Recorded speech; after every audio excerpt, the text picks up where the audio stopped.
Okay, we are under a minute away from the 2-hour steeping of our SCOBY snacks, which means we're just about ready to take them back into the laboratory and let them cool overnight.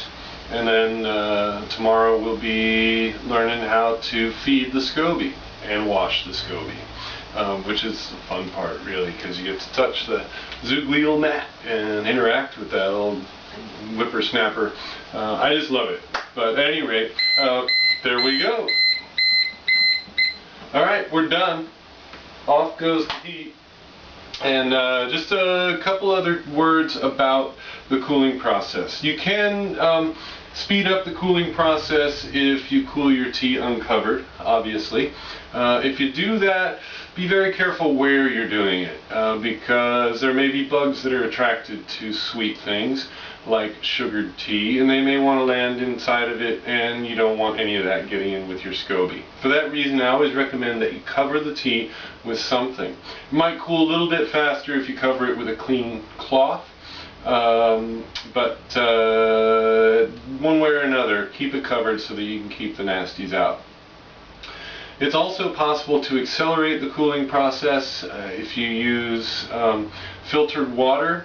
Then always remember, when you're brewing the tea, that you're going to add water to it later to cool it down. In other words, you need to adjust how much tea and how much sugar you put in. So let's say, for example, you want to end up with 3 gallons of SCOBY snacks. Well, in that case, you're going to need 15 tea bags, and you're going to need 3 cups of sugar. Now, you can add all of that to 1 gallon of water, as long as you make sure that you stir vigorously right away with that sugar so none of it caramelizes.